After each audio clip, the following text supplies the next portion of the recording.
Пендаровски како последно неуко учениче се истрча, па Гоце Делчев бил бугарин. Тоа не е факт. Факт е дека постои писмо. А содржината на тоа писмо си има стручни луѓе кои што ќе ни кажат, ќе образложат, па ќе има дебата меѓу нив, има спорови.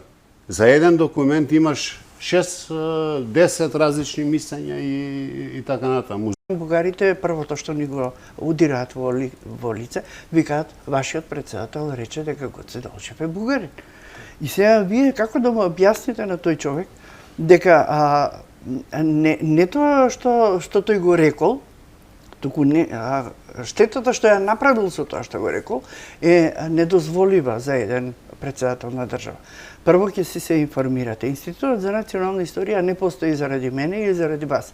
Едноставно треба сега, ако имаат храброст, овој договор да го испратат до Венецијанската комисија како тело на Совет на Европа и од тоа тело да добијат мислење дали овај договор, конкретно за овој договор, е во согласно со Европската конвенција за човекови права.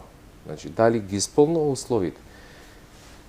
Убеден сум, таму имате 46 држави, таму се врвни правници, колеги, дека уверен, дека, како што беше законот за јазиците, дека ќе добијат томахавка од таму,